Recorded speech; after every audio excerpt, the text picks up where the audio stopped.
Awesome. Let's see. Oh, here, wait, I'll share the comments. Nope, wrong way.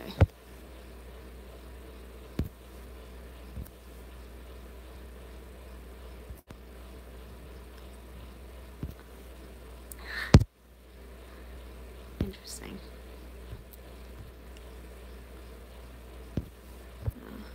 I almost ended this. Okay. Well, this is happening. Let's see if...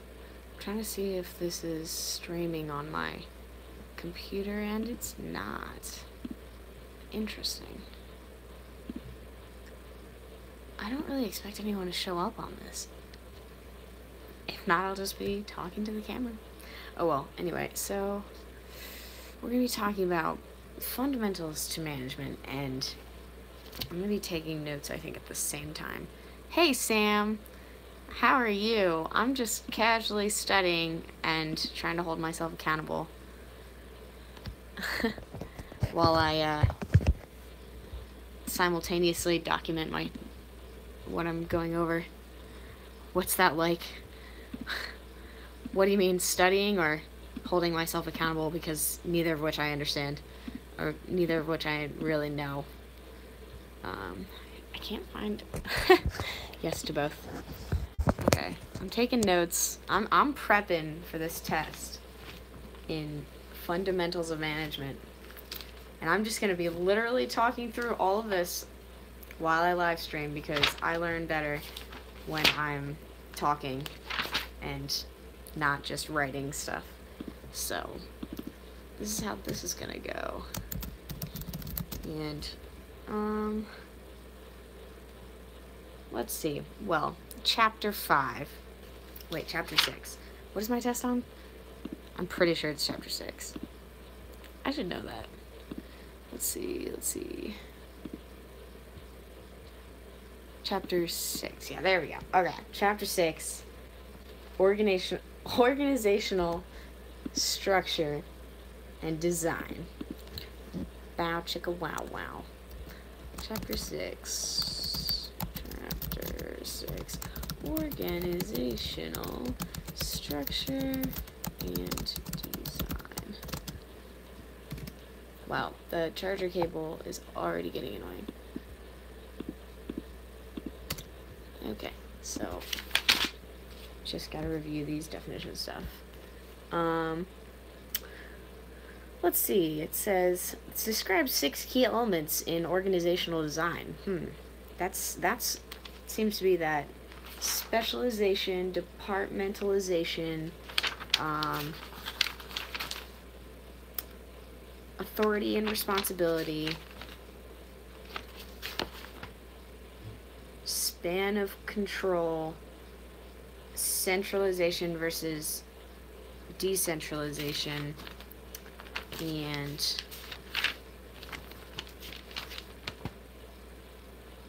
that was it. Those were the 6 key elements in organizational design, it seems.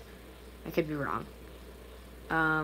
Organizing, apparently I need to know the definition of organizing.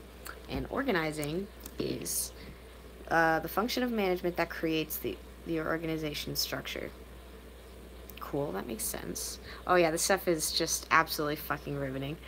Oh shoot, I cussed. I don't know if I can cuss on the internet. Organizing. So this is function of management that creates an organization's structure. Sweet. Could have probably pulled that definition out of my butt, but whatever.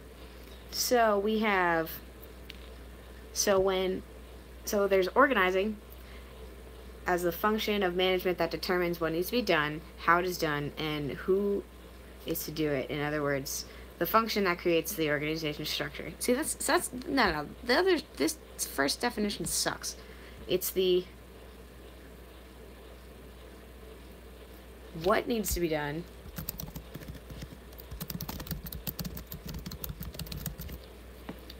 the how it will be done,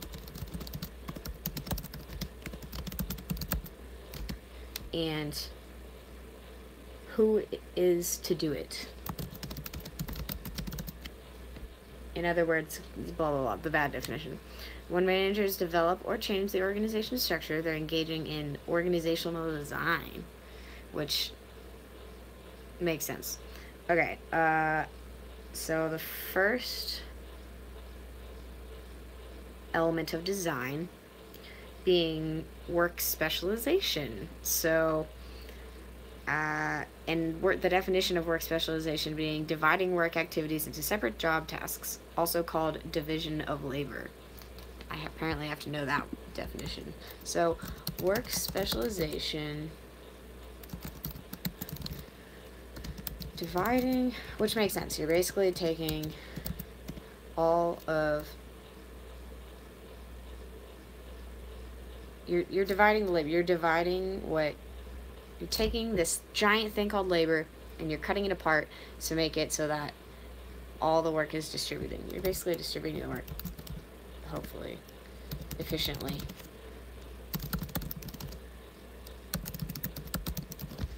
Okay, work specialization, divide and conquer. I'm dying over the fact that you're actually watching this feed, Sam. I totally thought you would have been gone by now. That's funny. Work specialization. Oh, this is a cute little graph. Look at this little cute graph.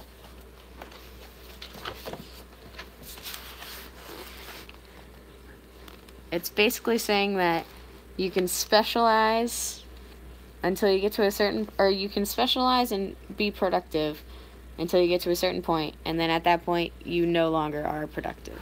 So basically, you can, if you're in a factory and you're making something, it's skewed left. Yeah, well, that's the math. I don't, F the math terminology behind it. I'm just looking at it from, this is a big swerve in this curve. It's a curve, right? And at a certain point, when you meet productivity and work specialization, it'll start to decline due to impact of human diseconomies, which basically means people get fucking lazy because there's nothing to do. And it says that work specialization allows organizations to efficiently use the diversity of skills that workers have. In most organizations, some skills require highly developed, or some tasks require highly developed skills. Others can be performed by employees with lower skill levels. If all workers are engaged in all the steps, say manufacturing process, all would need the skills necessary to perform both the most demanding and least demanding jobs. Thus, except when performing the most highly skilled, blah, blah, blah. Anyway, today's view. Today, most managers see work specialization as an important organizing mechanism because it helps employees become more efficient. For example, McDonald's uses work specialization to get its products made and delivered to its customers efficiently. However, managers also have to recognize its limitations. That's why companies such as blah, blah, blah, blah, blah. Anyway, departmentalization, how jobs are grouped together. Okay, gotta know that word. Departmentalization. Whoa. How jobs are grouped together. This is actually really helpful for my job. Oh, that's good. I'm glad there's value in what I'm doing. Grouped together, so underline that. Okay.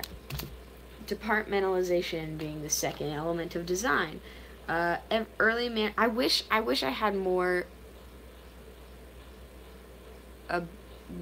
ways to apply this information, because it's great. It's really, really fascinating, but I don't have a business that I'm trying to run right now, and I mean, I'm not in a management position, and I'm not trying to run a business, and it's like, I get the concepts, I've seen how those can play into things that I'm doing, but it would be so much more helpful to have this textbook one day when I'm sitting there like, wow, how can I make my business better? And then I'm finally looking for the information. That's a whole education rant I don't need to get into. But, so, departmentalization. Early management writers argued that after deciding what job task will be done by whom, common work activities needed to be grouped back together so work was done coordinated and an integrated way. How jobs are grouped together is departmentalization.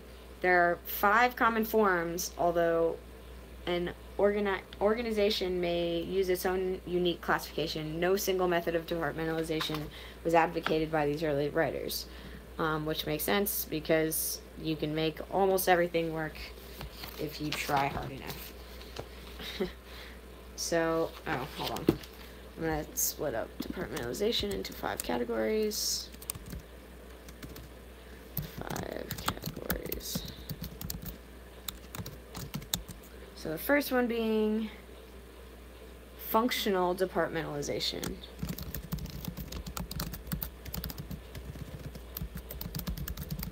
I should just put this Google form into, like, share the link. A manager might organize the workplace by separating engineering, accounting, information system, human resources, and purchasing specialists into departments. Functional departmentalization can be used in all types of organizations. Only the functions change to reflect the organization objectives and activities. The major advantage to functional departmentalization is the achievement of economies of scale by placing people with common skills and specializations into common units. So I guess it would be more along the lines of, you just specialize on a job and you don't really need to do anything. I mean, it's kind of like a factory, and you've got the factory person putting I think of Charlie in the Chocolate Factory, and the guy puts the cap on the toothpaste. That's what I'm going to write in my notes. Charlie in the Chocolate Factory.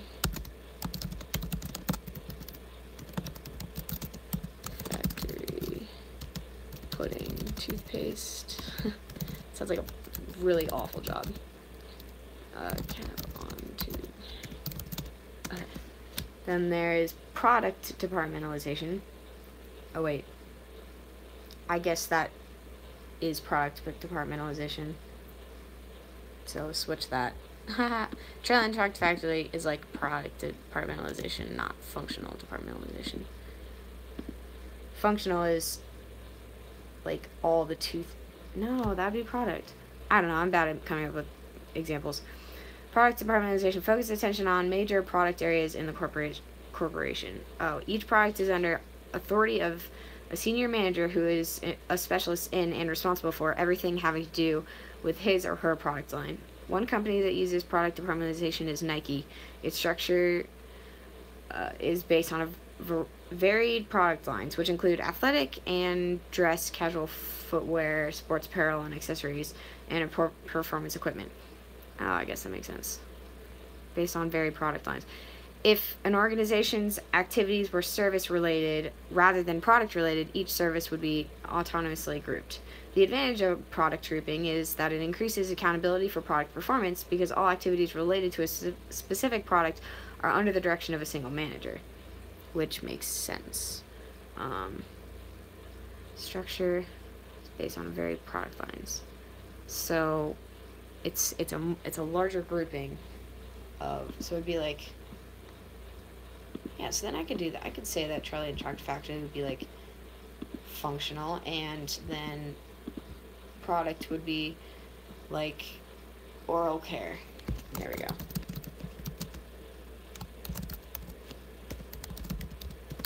Mentalization, oral care. The third one being customer departmentalization. So, there's tinier, nicer definitions at the bottom I didn't see. Oh well. Particular type of customer an organization seeks to reach can also dictate employee grouping. The sales activity in an office supply firm, for instance, can be divided into 3 departments that serve retail, wholesale, government, and government customers. A large law office can segment its staff on a basis of whether it serves corporate or individual clients. Yeah, so that makes sense.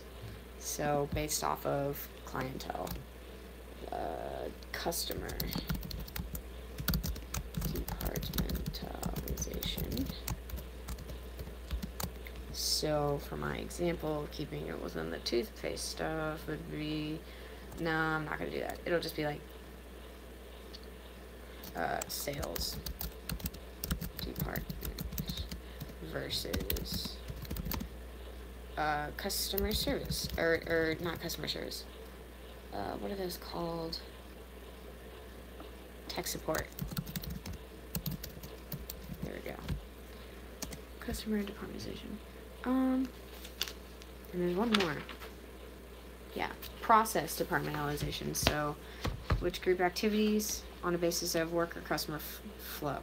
Wait, the final form of departmentalization is called process departmentalization, which groups activities on the basis of work or customer flow, like that found in many government offices or healthcare clinics. Units are organized around common skills needed to complete a certain process. If you've ever been to a state office to get a driver's license, you've probably experienced process departmentalization, with separate departments to handle applications, testing, information and photo processing, and payment collection. Customers flow through various departments in sequence to get their licenses. So, the DMV. Process, or I guess the doctors is a very simple. Departmentalization, doctor's office, as in reception, information, and then the actual meeting the doctor. I don't know what that's called. Meeting the doctor. Okay. Okay. So that's... We're talking about cross-functional teams, but we haven't talked about that yet. Where did that come from? Well, cross-functional teams meaning just teams made up of individuals from various departments and cross-traditional department lines. So, one person from accounting, and one person from marketing, and one person from sales, and they all come together and they work on this one project that they have to do. Oh, that was in the next paragraph. Wow, dumb. Okay, I'm gonna write that in. Not in today's view. So, cross-functional teams.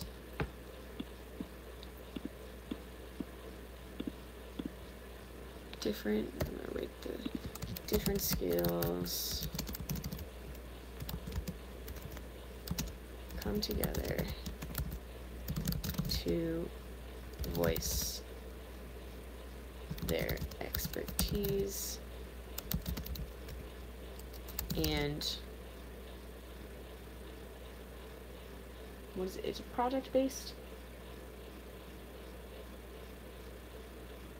and complete team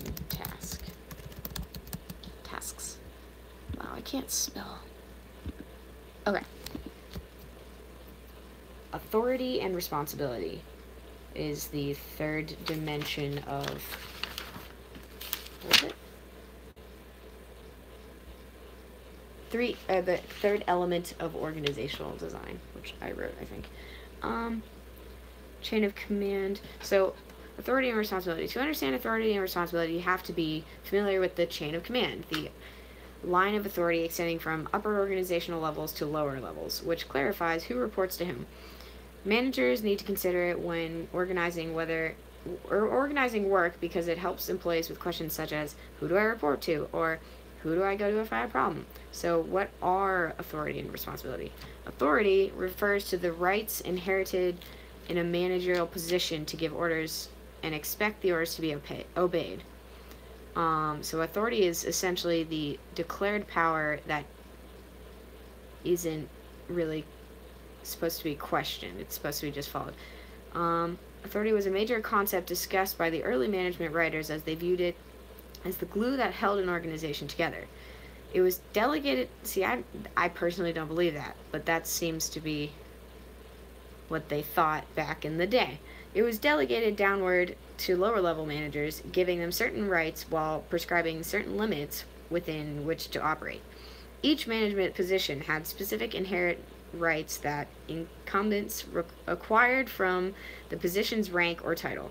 Authority, therefore, is related to one's position within an organization and has nothing to do with personal characteristics of an individual manager. When a position of authority is vacated, the person who has left the position no longer has any authority. The authority remains within the position and its new incumbent. So authority is, it's just related to the position. It's not actually related to the person at all, which makes sense why it doesn't really actually hold people together. It's just kind of like a map. So authority,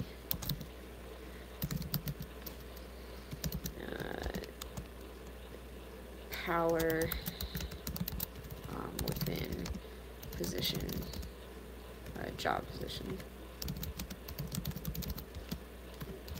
and does not extend past that position. Sure. Okay. And when managers delegate authority, they must allocate commensurate responsibility. That is, when employees are... Why would they ever use such big words? Oh my gosh. When employees are given rights, they also assume corresponding obligation to perform. And they'll be held accountable for their performance. Allocating authority without responsibility and accountability creates opportunity for abuse. Likewise, no one should be held responsible or accountable for something over which he or she has no authority. Interesting. What are the different types of authority relationships? There's line authority, staff authority, and it seems to be it.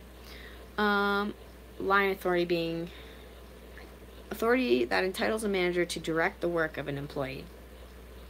And staff authority being positions with some authority that have been created to support, assist, or advise. Oh, okay, so it's like the president having a secretary. And that secretary can do things like get information and advise based off of certain information, but they can't actually command anyone to do anything, because their authority itself is limited to simply the resources, not the actual like position title, sort of, or access to the positions. Okay, so I need to know the difference between that. Line authority versus staff authority. Line authority versus staff. And the example I will give for that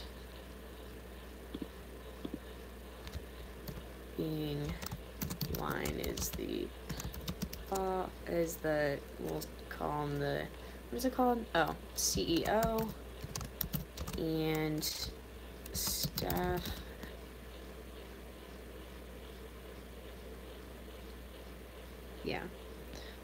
staff authority being like the secretary.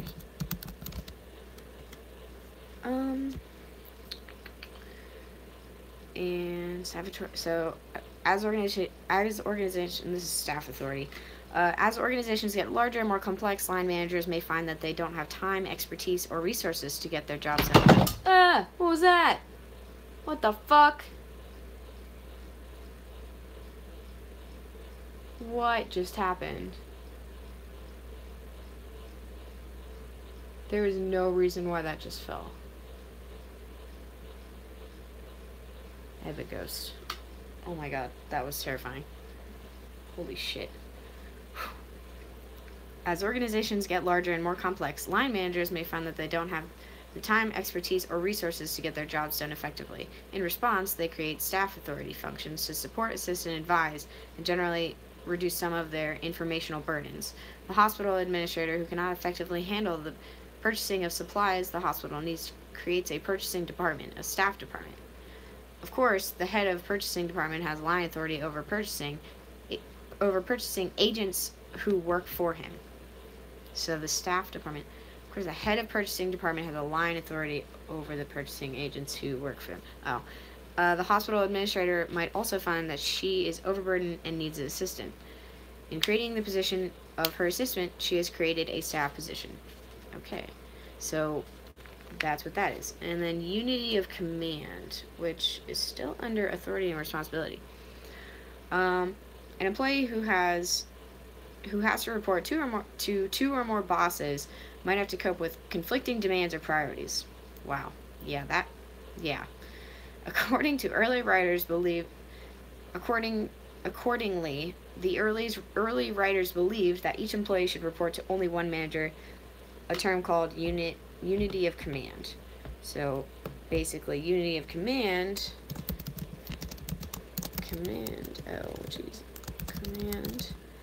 is that they keep referencing early writers, and I don't know who they are talking about. Okay. Early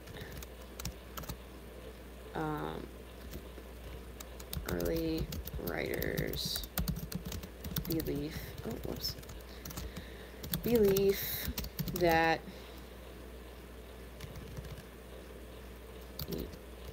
early writers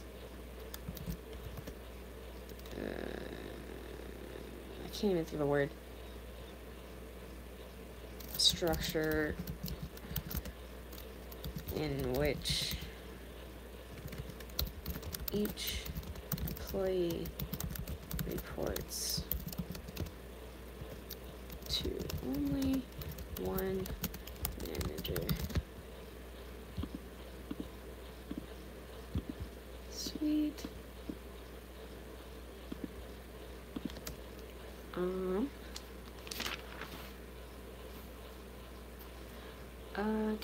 Unity of command was logical when organizations were relatively simple. Under some circumstances, it is still sound advice, and organizations continue to adhere to it, but advances in technology, for instance, allow access to organizational information that was once accessible only to top managers. And that makes sense, because businesses today are giant. Today's view, early management writers love the idea of authority. They assume that rights inherited in one's formal position in an organization were the sole source of influence, and they believed that managers were all-powerful. This assumption might have been true 60, even 30 years ago. Organizations were simpler. Staff was less important, and managers were only minimally dependent on technical specialists, which is not the case now. We outsource / hire, I forget what that's called, outside of our organizations, because there's so many technical things in this world today. Anyway, those conditions no longer exist. Researchers and practitioners of management now recognize that you don't have to be a manager to have power, and that power is not perfectly correlated with one's level in the organization. Authority is but one element in a larger concept of power. So now we define power. Power is an individual's capacity to influence decisions, and there's a difference between power and authority. And that's okay. I just stuck all these under departmentalization. Shoot.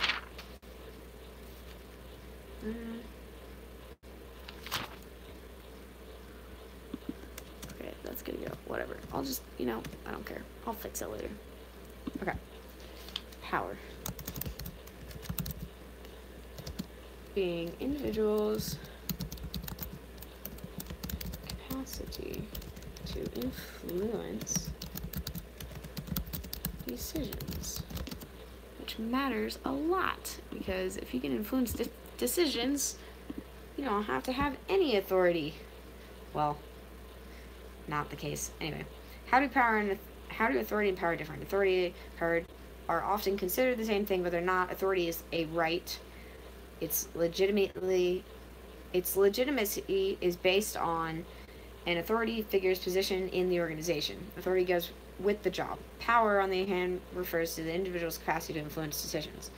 And that makes sense. And I don't need to go through all these. People are messaging me. Let's see. So, okay, so fourth design. Yeah. Fourth design element within organizational structure, the span of control. Traditional view, how many employees can a manager efficiently and effectively supervise? This question of span of control received a great deal of attention from early management writers. Although they came to no consensus on a specific number, most favored small spans, typically no more than 6 workers, in order to maintain close control, which I feel like that's so dependent on so many factors. However, several writers did acknowledge level in the organization as a contingency variable. They argued that as a manager rises in an organization, he or she has to deal with a great number of unstructured problems. So top managers need a smaller span than do middle managers, and middle managers require a smaller span than do supervisors. Over the last decade, however, we've seen some changes in theories about effective spans of control. Many organizations are increasing their spans of control. The span for managers at companies such as General Electric has expanded significantly in the past decade. It also expanded in the federal government, where efforts to increase the span of control are being implemented to save time and make time in making decisions. The span of control is increasingly being determined by looking at contingency variables. So, how many people can I effectively and efficiently manage? So, most effective and efficient spans depend on. So wait, I gotta write the definition of span of control. Span of control. The number of employees a manager can efficiently and effectively supervise. Oops. Depends on factors such as employee experience and training. Your span of control is 5. What does that mean? Experience and training. Employee experience and training. Similarity. Oh, wait. You meant literally 5 people? Oh, wait, what do you do? What is your job? Similarity of employee. I need to see if you're... I don't get your messages, I don't think, in the same time frame that... I don't think I set it to delayed, but I could have. Let's see. I feel like there's been more messages and I just didn't see them. So if I pull it up on my thing, I only 5 associates at my store in Kings. Oh, you work at Kings and Minion? That's really cool. But that makes sense. Because, like, I mean, it depends on what you're doing, but, like, 5 people for 1 person, I feel like is a fair, like, number of people I have to work with. And if you have to do any more, then it just becomes nearly impossible. Totally kidding, but it feels that way, at least. Let's see. Is it telling me that it's live? Yeah! Okay, cool. I can technically watch my own live stream. Oh, that's... No, I don't need to... I don't need to listen to my own live stream. I just need to be able to see the comments and stuff. Okay, cool. So, where's my Google document? So most effective and efficient span depends on employee experience and training. The more they have, the larger span. Similarity, so like if they're experienced, then you don't need to teach them small things like leadership stuff within, or like employee, like how to handle customers, like that kind of stuff. Similarity of employee tasks. So more similarity is larger spans. So if you're teaching everyone, and sounds like you're cheating for views. Ha! Yes, absolutely. See, now I have 2 views. See, obviously I'm saying something important, so they need to, you know, everyone needs to jump on. But Similarity of employee tasks and complexity of those tasks. So more complex means a larger or a smaller span. So would be a good example of this. If you're trying to lead, if you're an upper level manager and you're trying to lead a whole bunch of managers below you, then you would you need a smaller span. So you would only want to manage like 2 other managers, or maybe 1, maybe 2, probably 2. If you're upper level, you're probably gonna do 2. Okay, and then types of power. Underline. Okay, depends on. Oh shit! I hate fucking Google. Stupid Google freaking documents and its stupid not like word type things. Okay. Coercive power. Power based on fear, which we know is not really all that effective all the time. Coercive, I guess in comparison to what psychology says that is. Types power. Coercive power, power based on fear. Reward power, power based on the ability to distribute something that others value. Reward power, which doesn't always work either. Power. I'm just gonna say reward, because that's what that is. Legitimate power, which is legit power, which is based on one's position in the formal hierarchy. Based on one's position in the formal hierarchy. So it's just, I guess it's authority, in a sense. Power of position, authority. Expert power. I gotta do my own homework. Adios. See you at camp. Expert power. Based on one's expertise and special skill.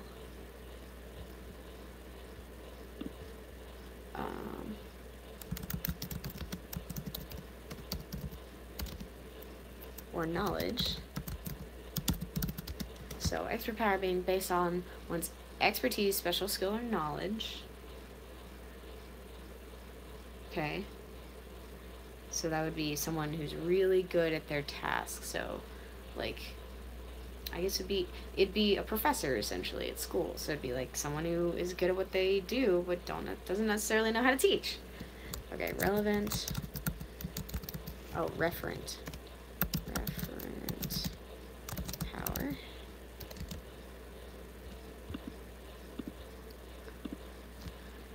Power based on identification. Let me post, now that there's no one watching, let me just post this link to my Google Doc. Google Doc.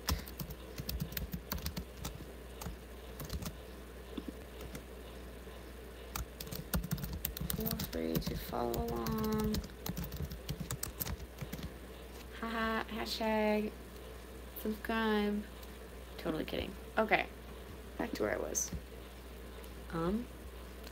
So, okay, referent power. Power based on identification of the person who has desirable resources or personal traits.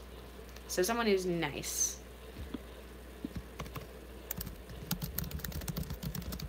So reference. So they're like nice people, and you kind of follow them because they're nice people. Because they have desirable resources or personal traits. Okay, so they can have nice personal traits that you like, or they can have resources that you want. So, wow, that can be 2 very different types of power. So, like, if someone has water, and you really need water, then they can technically have referent power. Or if someone is like really awesome and just a really all around great person, then that can also be the kind of power that they have over you. Okay, wow, those are two very different things. Okay, how do centralization and decentralization differ? So, this being the fifth.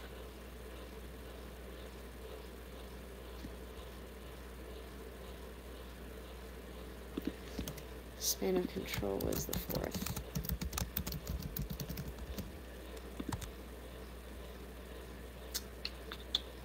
The fifth design element is centralization versus decentralization.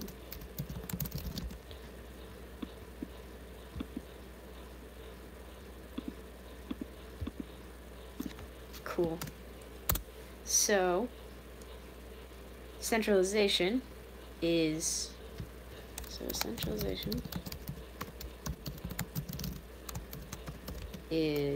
the degree to which decision making takes place at upper levels of the organization. The degree to which decision making takes place at upper levels of the organization. Decentralization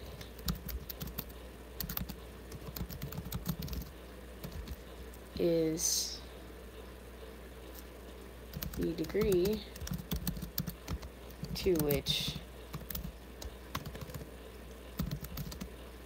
lower level managers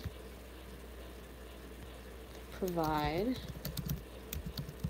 input or actually make decisions. So basically,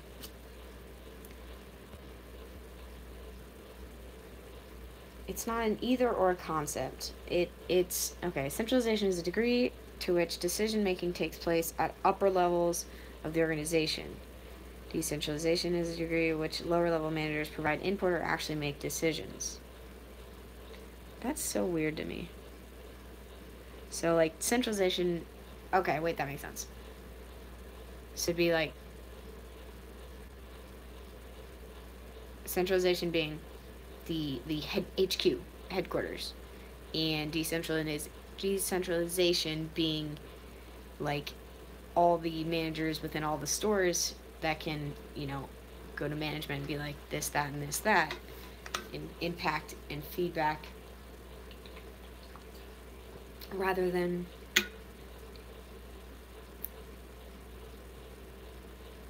or decentralization being that the control is among all of them, not that they report back. So it said it's not either or. Okay, so I see where that was going. Sometimes I think before I read, and sometimes I think after. Rather, it's a matter of degree.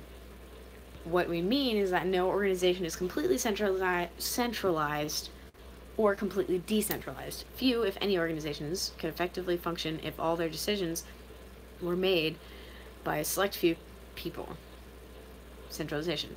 Or if all decisions were pushed down to level closest to problems. Decentralization. Let's look then at how early management writers viewed centralization as well as how it exists today. Let me just guess. So, back then, they had smaller systems in which all this worked, and they were probably like, centralization is the way to go. You don't need to worry about all the miscommunication that happens from all these other, like, decentralized systems if you want to, like, be effective and implement over... It's like the McDonald's movie I'm watching. McDonald's didn't originally want to expand because when they tried to do their franchise, or when they tried to franchise, they weren't able to pass down a lot of the stuff that they wanted to maintain within all the restaurants, and be decentralized. They didn't want to decentralize, because then people would be putting tacos in there, and that would be weird, and that would kind of go against what the whole point was. But anyway, early management writers proposed that centralization in an organization depended on the situation. Their goal was the optimum and efficient use of employees. Yeah, so exactly.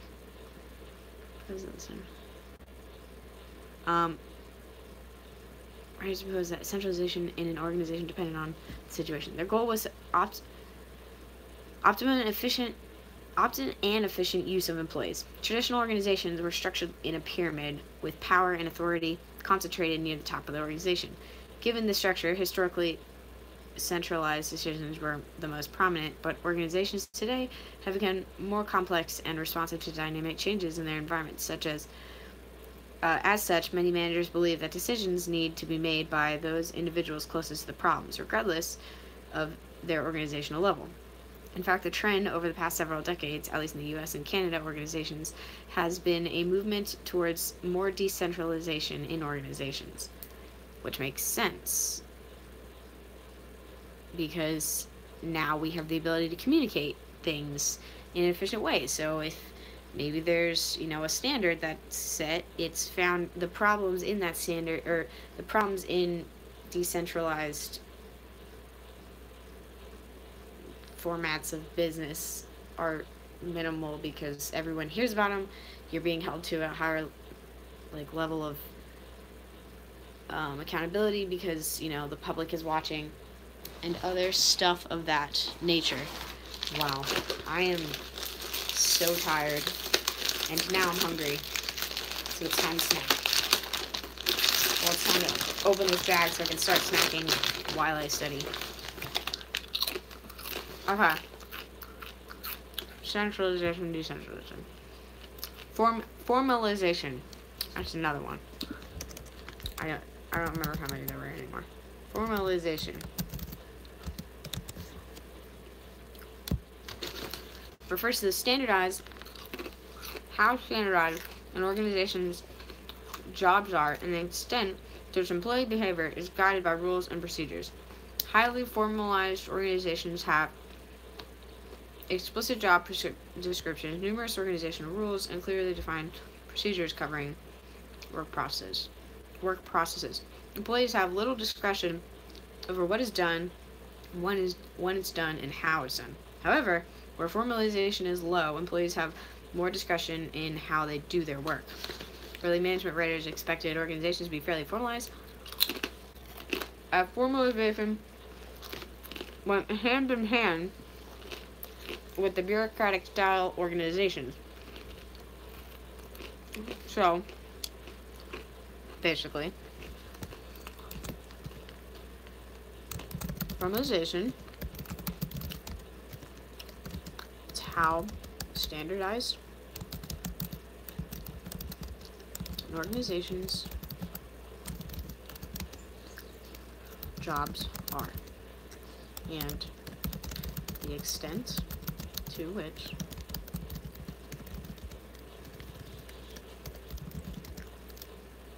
employee behavior is guided by rules and procedures.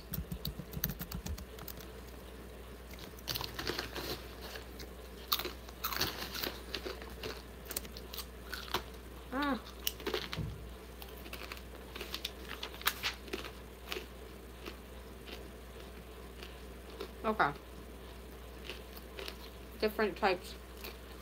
What contingency variables? We didn't give that yet. I guess we did.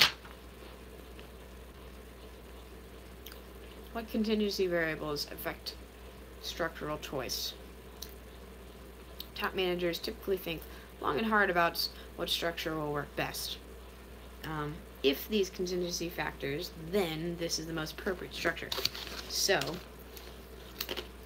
there's different types of organization.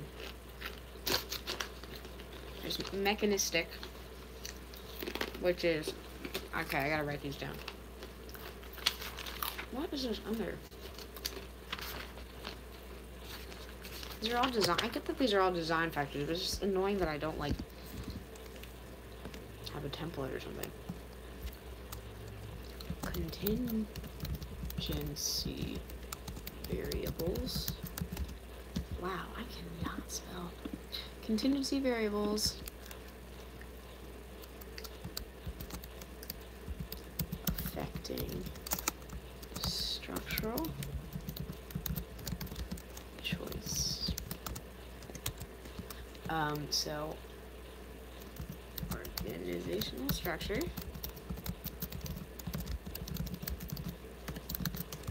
mechanistic and organic. So mechanistic being rigid, fixed duties. Get it? Duties. Fixed duties. Many rules. Taller structures, meaning the like chain of command. Organic. Collaborative. Adaptable duties. Few rules. Informal communication. Decentralized. Wow. Decentralized. Decision authority. And oops. And flatter structures overall. Okay.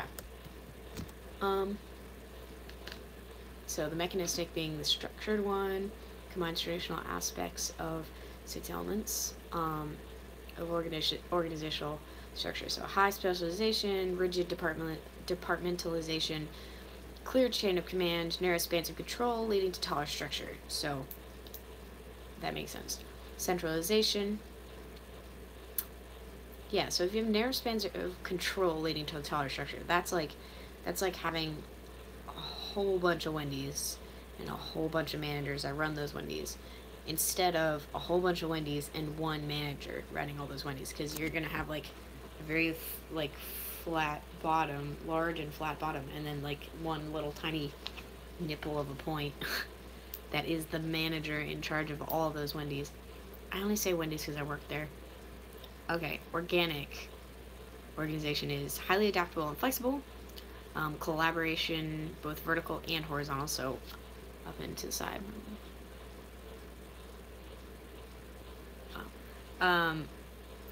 Adaptable duties, few rules, informal communication, decentralized decision authority, wider spans of control leading to flatter structures. So that can work. It can get out of hand if things go the wrong way. Loose structures allow for rapid adjustment to change, which makes sense because things happen. Strategy. The if contingency variable. Strategy to structure. Based on work of Alfred Chandler, goals are an important part of organizational strategies. Structure would facilitate goal achievement. So if you have your goals in place, you can grow, and if you don't, and you can't really, if you don't have the right structure, should facilitate goal achievement. So the structure, if you're expecting no change, if you're like if you're doing the factory life, you really don't expect much change. Mechanistic seems like a proper strategy. But if you're dealing with all sorts of crazy kinds of things that are happening, then you probably want organic. Goals. In terms of goals, so placing goals that are like can be done by employees based off of the types of structures. Anyway, simple strategy is a simple structure. Elaborate strategy is more complex structure. Certain structural designs work best with different organizational strategies. Certain structural designs work best with different organizational strategies. So, passionate pursuit of innovation is an organic style. Passionate pursuit of cost control is a mechanistic style. Interesting. I found that to be interesting. So you want for innovation to occur, you have to kind of explore. You have to be able to trial and error some things. Interesting. Oh, I ripped the page. That was bad. Considerable size. Considerable evidence that size, or number of employees, affects structure. So organic's smaller and mechanistic is bigger. Large organizations, in large organizations,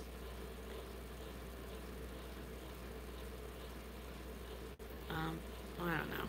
It says that when an organization reaches a massive amount of employees, size is less influential. Adding more employees has less impact. Okay, that makes sense. Okay, technology. Technology is used by every organization to convert inputs to outputs. You got your smartphone, you got your resume, custom design input. Why would they... Why did they put... I understand the resume, but, like, I don't know. Oh, they mean, like, from the perspective of a business, so, like, how you're finding potential employees / interns and stuff like that. Your bottle of ibuprofen. What? Oh. Okay, I understand. So it's like you got the assembly line, which is kind of like the technology, smartphone, then you got your resume, which is custom design and print, and then your continuous flow of production process, which is like ibuprofen. Ibuprofen. Ugh, I can't say it right because I've always said it wrong. Anyway, environment structure. Environment is constant strain on managerial discretion. Environment also has a major effect on organization structures. A stable environment is a mechanistic structure, and a dynamic or uncertain environment is organic structure. Helps explain why so many managers today have restructured their organization to be lean, fast, and flexible.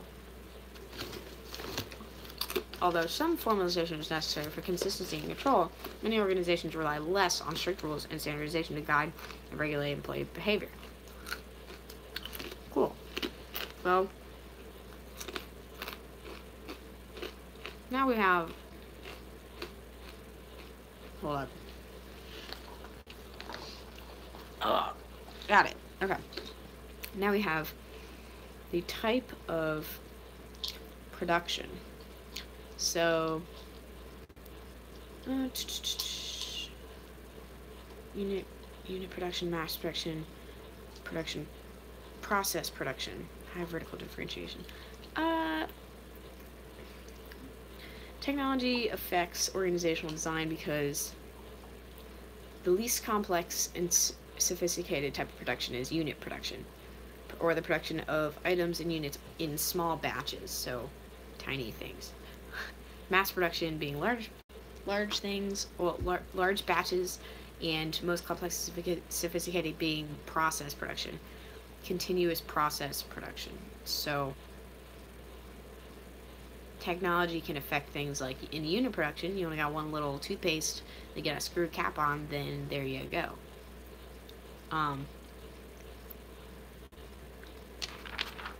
Cool. What are some common organizational designs? Simple structure.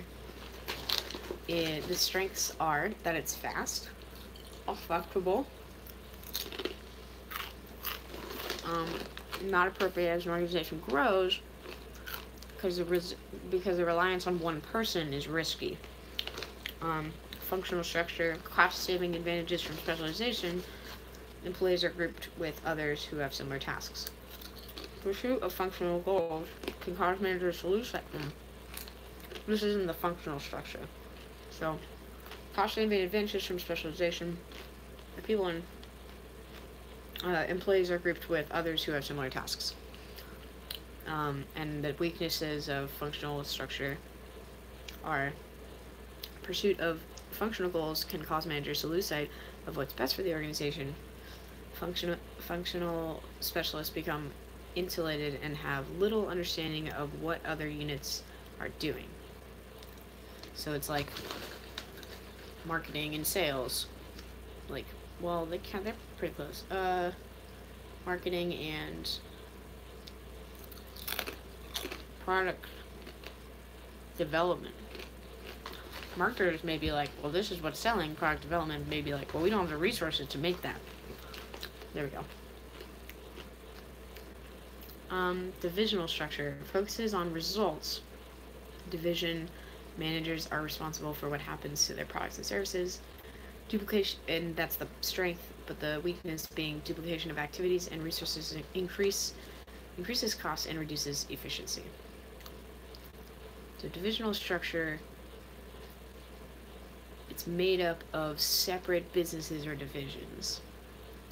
And the functional one being organization that design that groups similar or related tasks. So functional being like it just makes life more functional, so you can put all the accountants in one room, and divisional being like you go work with the cosmetics part of the business, and there's a marketing there's a marketing person over there. There's also a marketing person over at the product design place. Stuff like that. Okay. Okay. Functional. I mean, it's simple. It's simple. So, team structure. Teams. Chapter 6, right? No. Teams. I'm not going to take notes anymore. A structure in which the entire organization is made up of... Oh, team structure. There's a whole nother structure. A structure which the entire organization is made up of work teams. Wow. So, in this structure, employee empowerment is crucial because there's no line of managerial authority from top to bottom. Rather, employee teams design and do work in the way they think best, but are also held responsible for all work performance results in their respective areas. So this is what in that example I did, where it was cosmetics as well as cosmetics and hair supplies? Maybe, yeah, it was like makeup and hair supplies, let's just say that.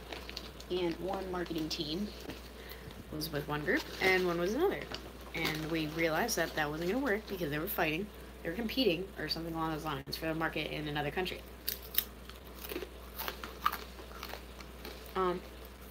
Structures, so everyone's in a team. Matrix project structures, which is a structure that assigns specialists from different functional areas to work on projects, who then return to their areas when the project is completed. So it's like it pulled everyone out. That's what it was. We pulled everyone out. Didn't work out because they were all from different groups. Project is a structure in which employees continuously work on projects. As one project is completed, employees move on to the next project. Advantages being its fluid and flexible design that can respond to environmental changes, faster decision making. So, marketing team comes in with the head people, and they can just hash all this stuff out real quickly because they're all there. Disadvantages: complexity of assigning people to projects, tasks, and personality conflicts, because who says they're all gonna get along, because they're technically all part of different like home organizations. So okay.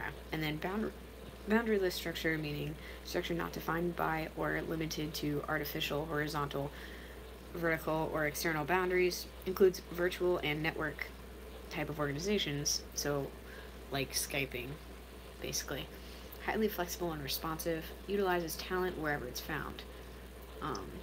Interesting. It's like you can Skype in and maybe like no one really knows each other that well, I guess, because you're on Skype apparently, but you're, grouping together and being able to communicate through Skype, so you kind of have an equal playing field in some ways. Disadvantages: the lack of control and communication difficulties. Yes, technology is unreliable sometimes. Learning structure, a structure in which employees continually acquire and share new knowledge and apply that knowledge. Interesting. So basically, like a university, sharing of knowledge throughout the organization. Sustainable source of comparative advantage are the advantages, and the disadvantages being reluctance on part of employees to share knowledge for fear of losing their power. Large numbers of that's so weird. So you could learn something, right? And you usually share it with everyone, but you don't because you don't want to lose that power. Wow. Large numbers of experienced employees on the verge of retiring. So if you retire all these people who've gained all this knowledge, then you may lose it.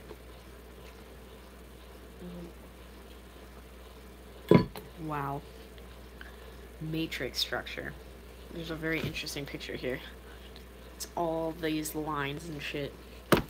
Well, some of them are dotted lines, so that means that they're staff power, staff authority. That's it. Okay. Matrix structure is a structure in which specialists from different functional departments are assigned to work on projects led by project manager. So there's a manager, and the manager runs each purchasing group within all the businesses, but the manager doesn't do anything else to other parts. Only, just runs all the groups within their specialty. So there's, purchasing group. The purchasing manager runs all the purchasing groups within all the places. Contract administrator runs all the contract groups, accounting, human resources. Interesting. One unique aspect of this design is that it creates a dual chain of command. Since employees in a matrix organization have two managers, their functional area manager and their product or project manager, who share authority. So their functional manager being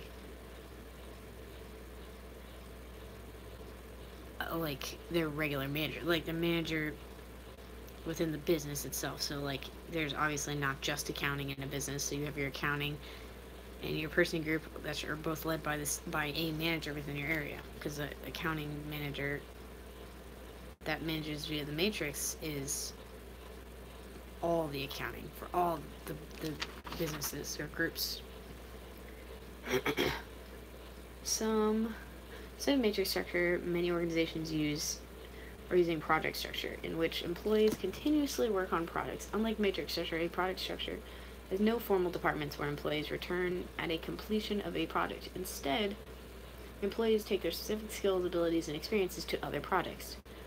Also, all work in project structure is performed by teams of employees. For instance, at design firm IDEO, project teams form, disband, and form again at work as the work requires. Employees join project teams because they bring needed skills and abilities to that project. Once a project is completed, however, they move on. Advantages: employees are moved rapidly. Disadvantages: some of the complexities. What is boundaryless organization? Organization whose design is not defined by or limited to boundaries imposed by predefined structure. An organization whose design is not defined by or limited to boundaries imposed by a predefined structure.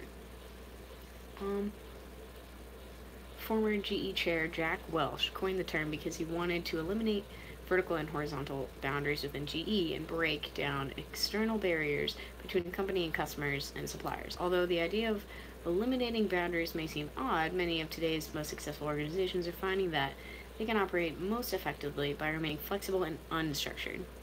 That the ideal structure for them is not having a rigid, bounded, and predefined structure. So what do we mean by boundaries? Well, there are two types.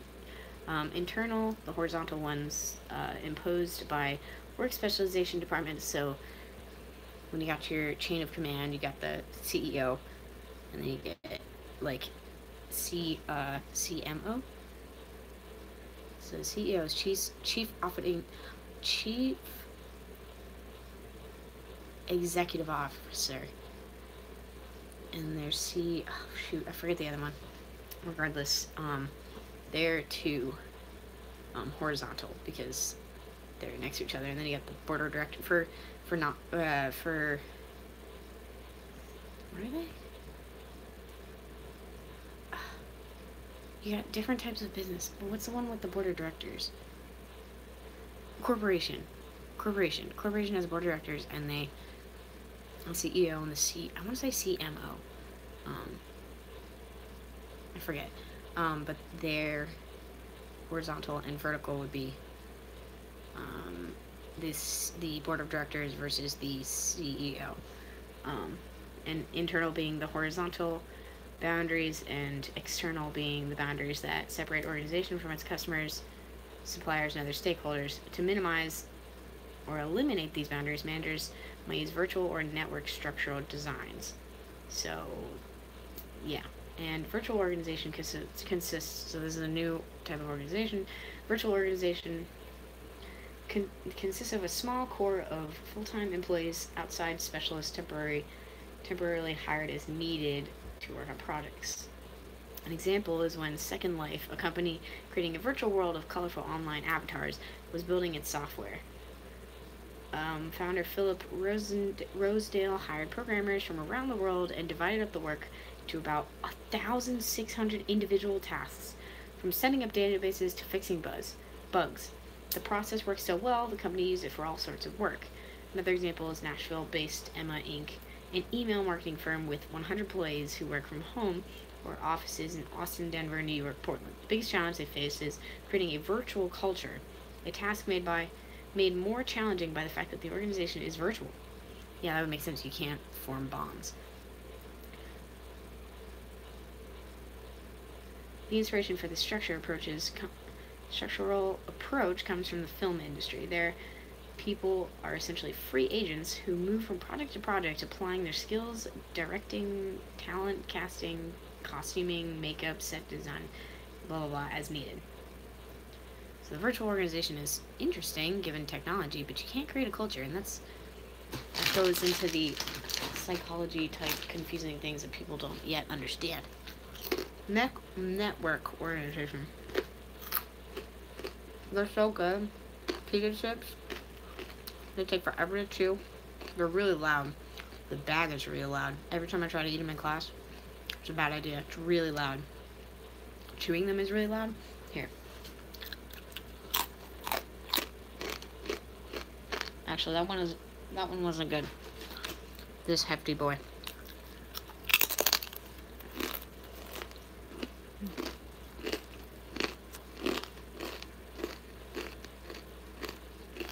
It don't even fit my mouth that well. Uh-oh, I got a crumb on my computer. I'm gonna spit more crumbs on it.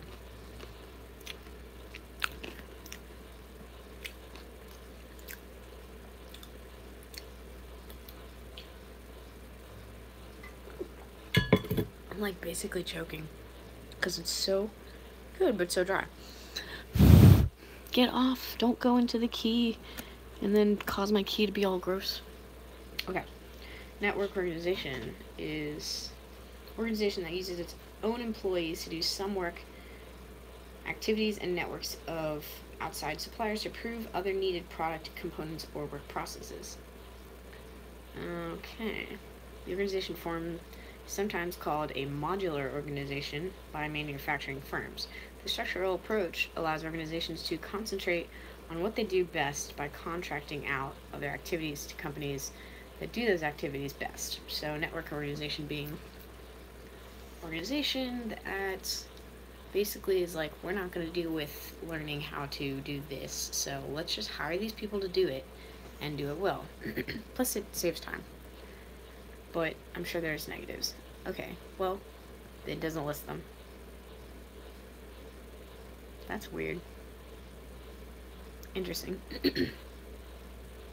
So, what are today's organizational design challenges? As managers look for organizational designs that will best support and facilitate employees doing their work efficiently and effectively, there are certain challenges they must contend with. These include keeping employees connected, managing global structural issues, and building a learning organization and designing Building a learning organization and designing flexible work arrangements. How do you keep employees connected? So you want a major structural design challenge for managers is finding a way to keep widely dispersed and mobile employees connected to organization. Information overload thanks to the media. How do global differences affect organizational structure? How bad, I'm curious, how bad is the image quality on this? Wow. That's pretty low. What if I flipped it? Whoa, something's happening. I think I was trying to change the quality to 720p, but let's try turning the camera around. Maybe that'll help. Oh, my phone's getting kind of hot.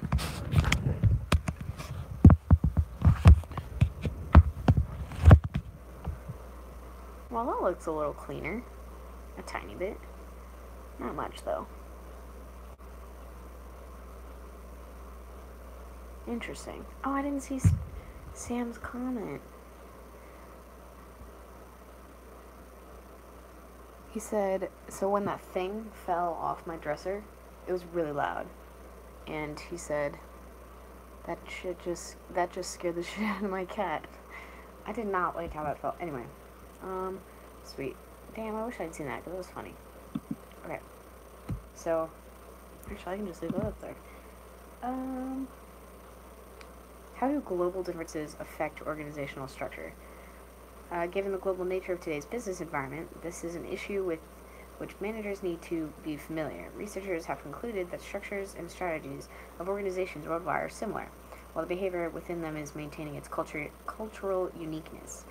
What does this mean for designing effective and efficient structures? When designing effective and efficient structures, managers need to think about the cultural implications of certain design elements. For instance, one study showed that formalization rules and bureaucratic mechanisms may be more important in less economically developed countries and less important in more economically developed countries, where employees may have higher levels of professional education and skills.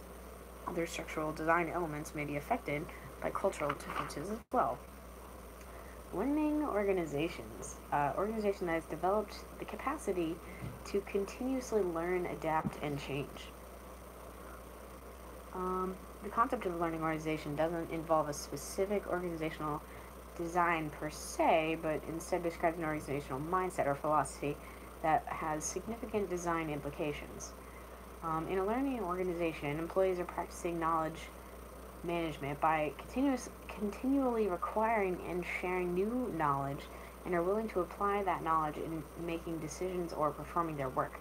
Some organizational design theorists even go as far to say that organizations' ability to learn and to apply that learning as they perform the organization's work may be the only sustainable source of competitive advantage. Whoa. That's interesting. So they're saying that this is a rare enough situation that it, in some of the organizations that do this, like, it may be the only sustainable source of competitive advantage because they're able to do that. Wow. The learning organization. So what would a learning organization look like? As you can see, the important characteristics of learning organization revolve around organizational design, information sharing, leadership, and culture. Cool. What type of organization? Learning can't take place without information. For a learning organization to learn, information must be shared among members. That is, organizational employees must engage in knowledge management by sharing information openly in a timely manner as accurately as possible. Because few structural and physical barriers exist in a learning organization, the environment is conducive to open communication and extensive information sharing. What if there was an organization, a business, that was trying to do trying to be a learning organization, right?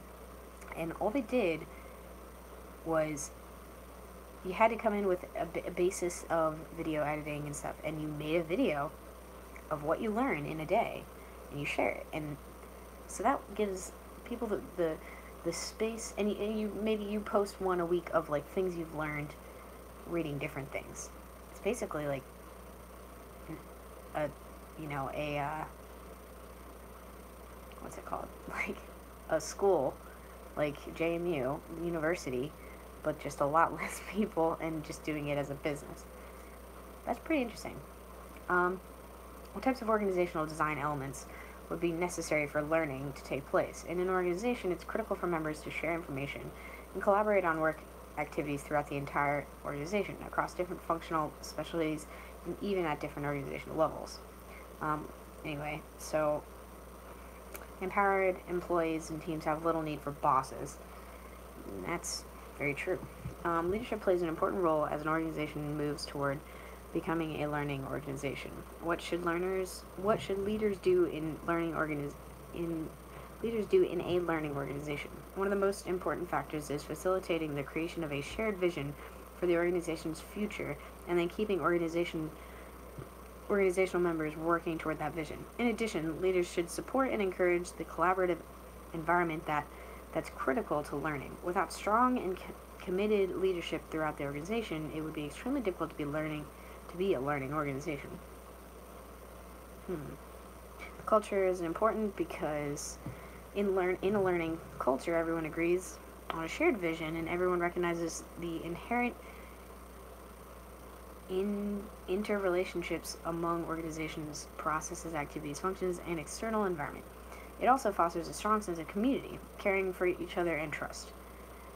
In a learning organization, employees feel free to communicate openly, share, experiment, and learn without fear of criticism or punishment, which is kind of what... Yeah, I can see that. That's pretty interesting. Wait, someone texted me. It was my mom. She just said, okay. How can managers design efficient and effective flexible work arrangements? Telecommuting. A work arrangement in which employees work at home and are linked to the workplace by computer. So it's like, actually it's funny because telecommunications is what my dad works for, and my dad also does telecommuting. Compressed work week where employees work longer hours per day but fewer days per week. That's another way to create a flexible environment. Flex time, also known as flexible work hours, a work schedule system in which employees are required to work a specific number of hours per week but can vary when they work those hours within certain limits. Job sharing, so you split a full-time job in half, each of you getting paid for your half. Contingent workers, temporary freelance or contract workers whose employment is contingent upon demand for their service. Why don't more like couples do job sharing when, at least for the sake of raising a kid? Like, if you're gonna have one person be a stay-at-home parent, right? Why not also have that person go, like, the other parent come in and out and do job sharing? Interesting. Contingent workers, temporary freelance and contract workers, whose employment is contingent upon demand for their services. So basically, if they're needed, then they call them in. If not, so contingent workers are like, they're freelance workers. They're like lawyers and stuff. Not lawyers. Well, sometimes. So compressed work week could be longer hours but fewer days. Flex time being you have this amount of time, you can choose when you do it. Job sharing being two people working the same job. Contingent workers being called in. Telecommuting being working from home. Let me review these. Learning organization being an organization that everyone learns all the information from each other so that you can work in an interesting way. I say interesting because it is. Product structure being the structure in which a product is being tackled. So product in which employees continuously work on products. Oh, so it's the specific structure that's how they run their organization overall. Boundaryless organization is the organization that I forget that this one was. Oh.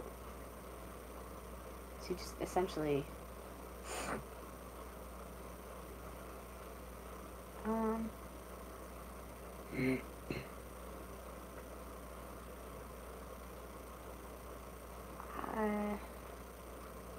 minimize, eliminate these boundaries, managers might use virtual or network structural designs. I mean, so stuff gets done, but they just don't have chains of command like that. You just kind of get stuff done. That's the boundary of this organization. And then the virtual organization being essentially the organization over the internet, and it's essentially a small business that does a lot of its work by outsourcing. And network organization uses its own employees to do some work activities and networks of outside of suppliers to provide other needed product components or work processes.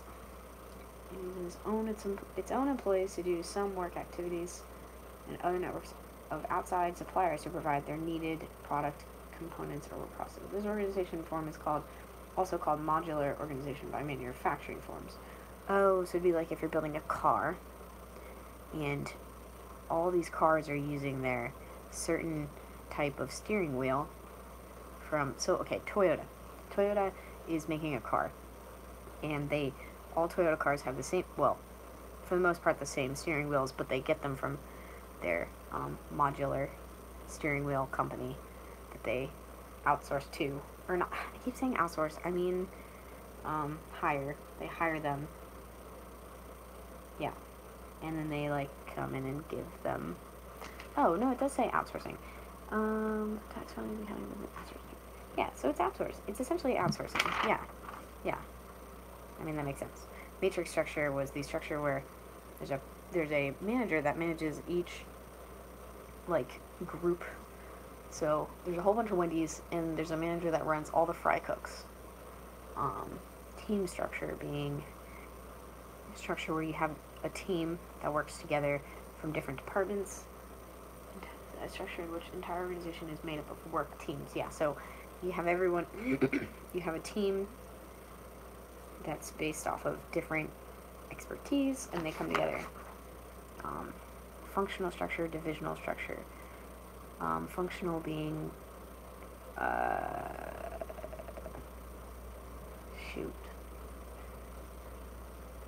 Functional being an organization structure made up of separate organization design that groups similar or related occupational specialties together.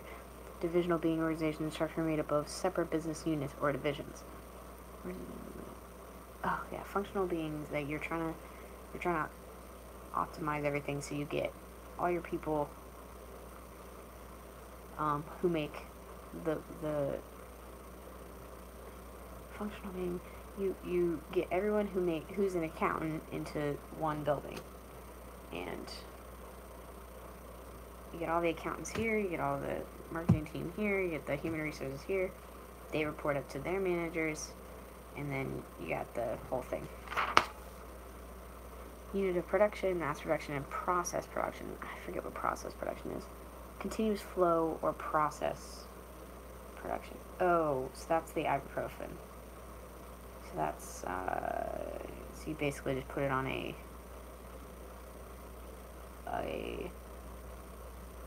wheel, or not a wheel, like a chain. The machines fill it up. I'm getting tired, can you tell? Mechanistic versus organic. Mechanistic is a bureaucracy, so high specialization, rigid departmentalization, chain of command. Organic being free-flowing, few rules, adaptable, it's flexible, it's able to work with change. Centralization, decentralization, formalization. Centralization being you got the head honcho in charge of everything. Decentralization being they run on their own, they don't have to report necessarily everything, every single step they take to one big head honcho. Span of control. Number of employees a manager can effectively manage, so I could probably manage 2 or 3, whereas someone more experienced than me could probably manage more, or if those 2 or 3 are pretty experienced, then like there's less. I can have a higher span of control. Interesting, because I'm kind of doing that right now. Power is something that it's a characteristic you have, that you have the ability to influence people, but authority is the actual ability you have to tell people what to do and for them to follow it in that position. So a boss can tell the employees what to do, but that doesn't mean they have. I mean, it's how do they describe authority? Power is often considered the same thing, but they're not. Authority is a right. Power is the capacity to influence decisions. That's what it is. Line authority, line authority being like directed with a line. Staff authority being secretary. Unity of command, a structure in which each employee reports to only one manager. Unity of command, yeah, that makes sense. So you're getting all the command back up there. Responsibility, obligation to perform assigned duties. Authority. I just described that. Chain of command. Cross-functional teams, so teams made up of individuals from different departments, but it's funny because he uses functional, in the functional being, you bring everyone together, like all the accountants come together. I keep saying accountants because for some reason my idea comes to my head. Process departmentalization, so grouping based off of the customer flow. So you have to know who the patient is before you start to diagnose them. In a doctor's office, so you have your process in which they go through that. Geographic departmentalization.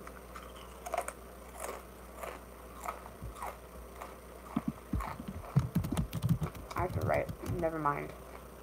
Stopped typing notes in that. Lol. I don't really like using LAW, but LAWL, but I do it anyway.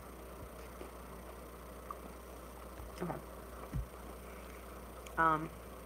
Geographic customer departmentalization, so you group work things by the customer. Product departmentalization, so grouping activities by major product areas.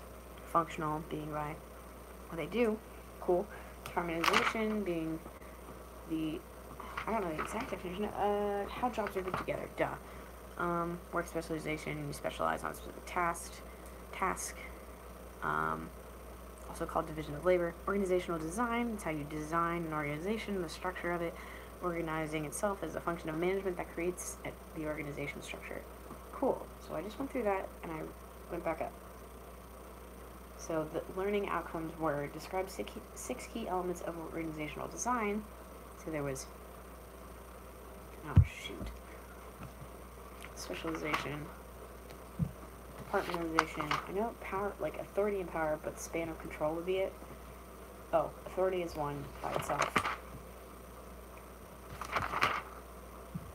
Span of control, centralization versus decentralization, or centralization and formalization. Identify the contingency factors that favor each mechanistic model or the organic model of an organizational design. Compare and contrast. Oh, so yeah, I know what that was. Compare and contrast traditional and contemporary organizational designs. Discuss the design challenges faced by today's organizations. Cool. I did that. I think I'm gonna pause because 6, 7, 8. Did I go over 5 chapters for this test? Are you kidding me? There's no way. I gotta look up how. I think it is 6 to 10. I think that's how long I'm supposed to be. Oh no, I forget. I have to check. I'm checking my syllabus. I think this test is from 6 to 10 though. Or from chapter 6 to 10. That's a lot of chapters. I didn't realize we went over that much. I feel like we just went over this. Like this specific thing. Oh, fuck, that would suck. Please don't be 6 to 10.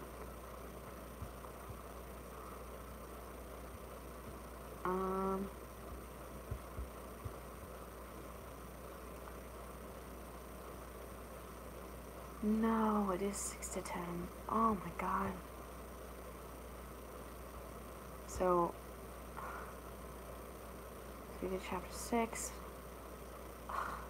Chapter 7 is HR. I hope this one's not as long. I hate studying. Okay. Maybe I'll do 2 chapters tonight then. I should probably do more than that.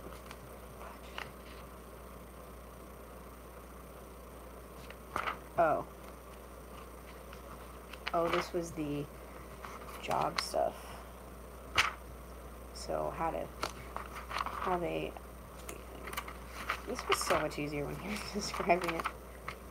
I'm just going to describe it. I'm not going to write it down. I don't need to write it down. Oh, I think this one's shorter. I could be so wrong. Yeah, I think I'm wrong. This one's just as long. Great. Okay, I'm definitely not writing any of this down. This is going to be a review, actual review. I know I was like basically learning the chapter again last time, but it was a while since I saw that information, so it makes sense. So human resource management. Management function concerned with getting, training, motivating, and keeping competent employees. So there's a lot to it. The important HRM activities, yellow boxes are shown below. After the organization strategy has been established and the organization structure design, it's time to add the people to acquire the talent. That's one of the most crucial steps in crucial roles for HRM, and one that has increased the importance of HR managers to the organization. So there's things like on the outside you've got downsizing, environment, unions, work processes, diversity, legislation, restructuring, that I guess are all negative factors that go into this. This is the human resource management process, and you have to, then all these are connected. You got strategic human resource planning, recruiting and downsizing, selection, orientation, training, development, performance management, compensation and benefits, safety and health. Those are all elements that HRM, or human resources, are in charge of. Identification and selection of competent employees is its own thing. Adapted and competent employees with up-to-date skills, knowledge, and abilities is another element. And oh geez, I dropped my okay. And then competent and high performing employees who are capable of sustaining high performance or long term. Oh, those are just, I don't know, I don't understand how that flowchart works. It doesn't seem to. The addition of staff through recruitment and reduction in staff through when an executed process. Once you select people you want, you need to help them adapt to the organization. So those are the other steps. These next 2 activities in the HRM process are accomplished through orientation and training. The last steps in the HRM process are designed to identify performance goals, correct performance problems if necessary, and help employees sustain a high level of performance over their entire work life. Now, I kind of want to use this to structure something. What are the primary U.S. laws affecting HRM? Wow, there's a lot. So there's things like Equal Pay Act, Civil Rights Act, the Age Discrimination Act, the Vocational Rehabilitation Act. I don't even know what that means. Prohibits discrimination on the basis of physical or mental disabilities. I thought that was not in place until the Americans with Disabilities Act. Prohibits, which doesn't make sense because that was in the 90s. It was in 1990s, so yeah, I would assume that the vocational, but I guess it just wasn't, I don't know. Anyway, the Americans with Disabilities Act says prohibits discrimination against individuals who have disabilities or chronic illnesses, also requires reasonable accommodations for these individuals. Interesting. Compensational benefits types of laws being Worker Adjustment and Restraining Notification Act. Requires employers with more than 100 employees to provide 60 days notice before mass layoff or facility closing. Family medical leave gives employees the ability to go home to their kids who are just born / or if they're injured. 50 or more employees up to 12 weeks of unpaid leave each year for family or medical reasons. Oh, that's not pregnancy stuff. Health Insurance Portability and Accountability Act permits portability of employees' insurance from one employer to the other. Lilly Ledbetter Fair Pay Act, so changes the statute of limitations on pay discrimination to 180 days from each paycheck. Health and Safety and Privacy Act gives employees the legal right to examine personnel files and letters of reference. Consolidated Omnibus Reconciliation Act, or COBRA, requires continued health coverage following the termination. Paid by employee, though, so you get to keep your insurance, but I remember learning about this in the law class. You get to keep your insurance, but you have to pay for it yourself if you're fired. Yeah. Affirmative action programs.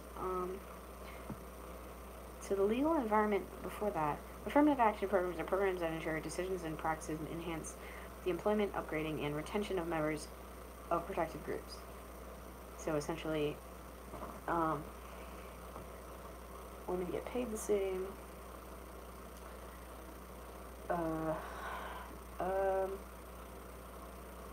People with disabilities get assistance in areas that they need it, and stuff like that. Cool. HRM practices are governed by laws which vary from country to country. State or provincial and local regulations further. Why did I stop reading and then just look at the screen and then keep going? That was interesting.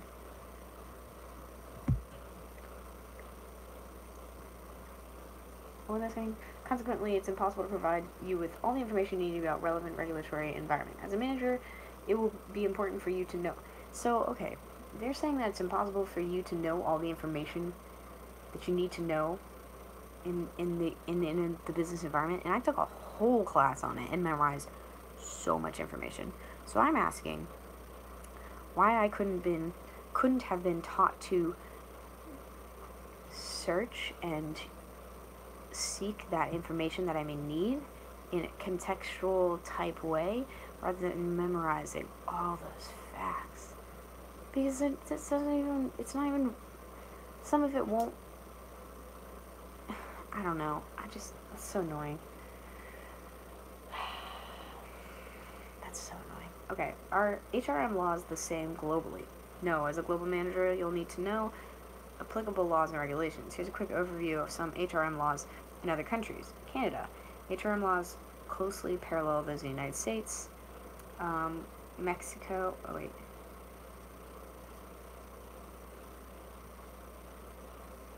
No, yeah. Well, it says that in Canada, HRM environment involves more decentralization lawmaking at the provincial level. Example, discrimination on the basis of language is not prohibited anywhere in Canada except for Quebec. Interesting. Mexico, although once heavily unionized, unionization rates have been declining. Labor issues are governed by Mexican federal labor law. Interesting. Australia, discrimination laws not enacted until the 1980s and generally applied to women who need improved opportunities.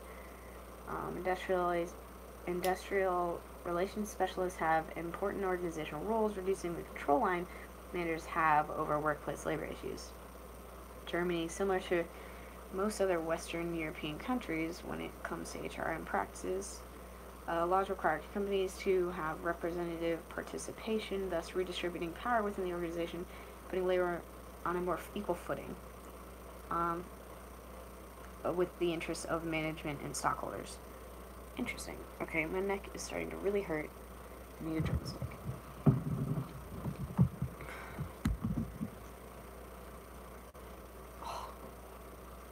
How do managers identify and select? It's because I sit awfully in my chair, and I know that I gotta work on it, but ow.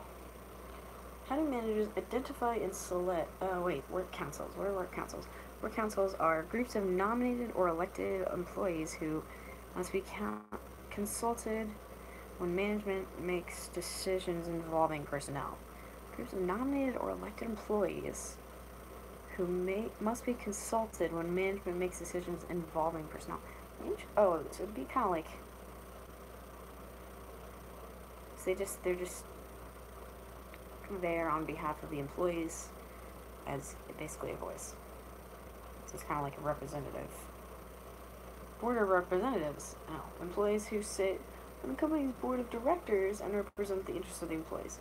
Oh, so that's a whole other part of the board of directors, so that they have a lot of say right at the top there. They probably also just, speak on behalf of things that the board of directors typically doesn't know. Oh my god, this feels so good. Every organization needs. So how do managers identify and select component employees?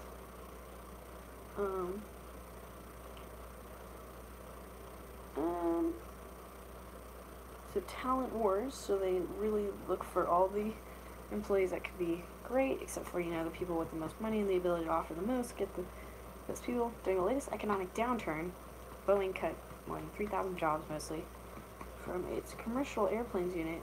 During the same time, it added 106 employees to its defense unit. It was looking for several hundred more. Interesting.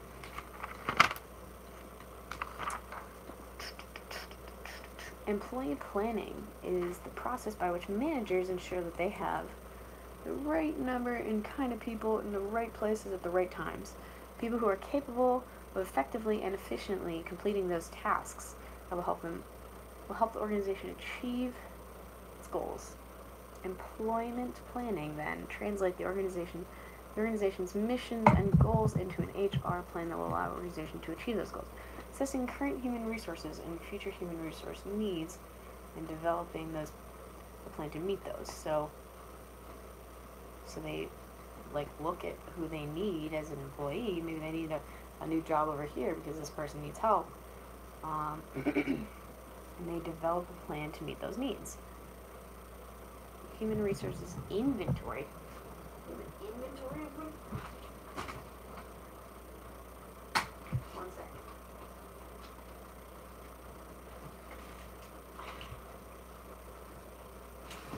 Okay, sorry. I need a little bit of caffeine, or else I'm gonna die. I know it's really late, but I just need a little bit. I'm getting so tired. Job analysis. As part of the current assessment is job analysis.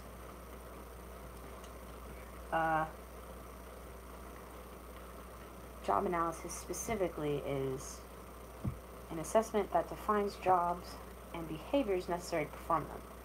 So you have to kind of know what jobs you really need, and it's in order to get the HR people to hire the right people. Job description is the actual written description, and job specification, written statement of minimum qualifications that a person must possess to perform a given job successfully.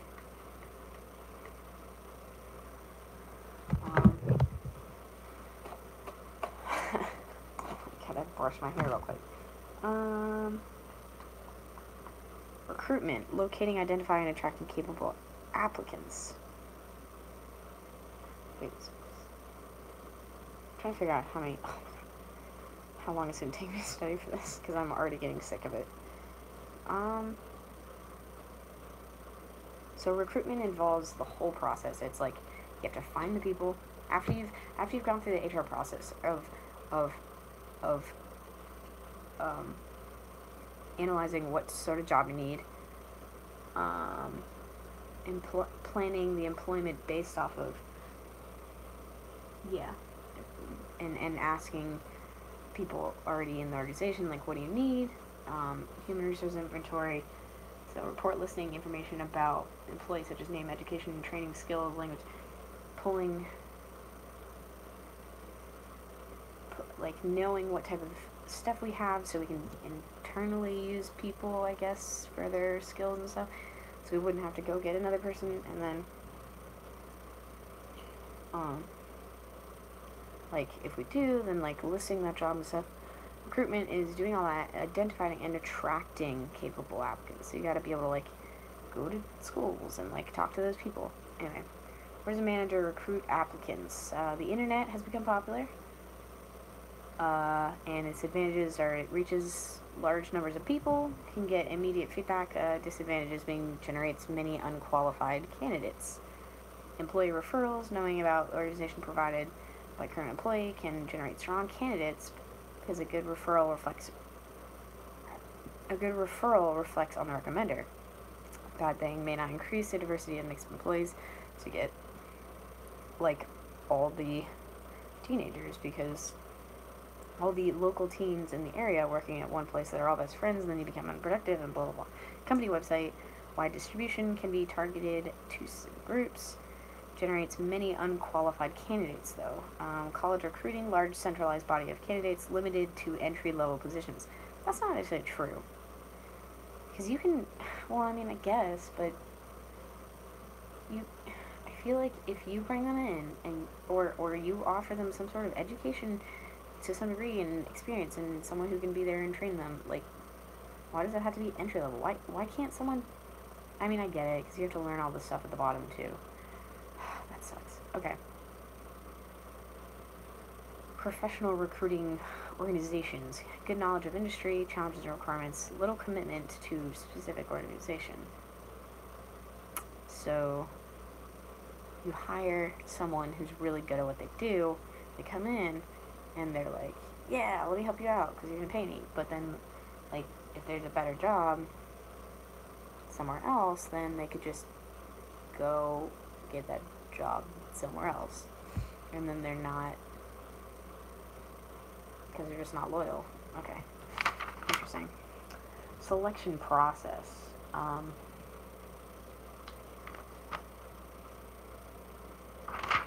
There's all these weird subcategories, and they don't make sense.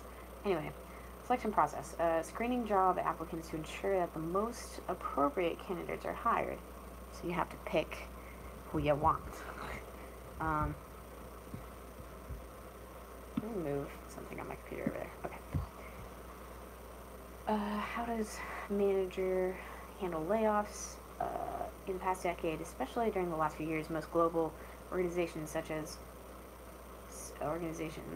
well as many government agencies and small businesses have focused to shrink the size of their workforce and restructure their skill composition. Downsizing has become a relevant strategy for meeting the demands of dynamic environment. Obviously, people can be fired, but other restructuring choices may be more beneficial to the organization. Keep in mind that regardless of the method chosen, employees suffer. We discussed downsizing more fully. Oh yeah, there was like no positives in downsizing. I could be wrong, but that's what it seemed like. Firing option, or for downsizing, there's many options. Firing, permanent involuntary termination is what it is. Layoffs are temporary involuntary termination. Attrition, I don't know what that is. Not filing openings created by voluntary resignations or normal. Not filing openings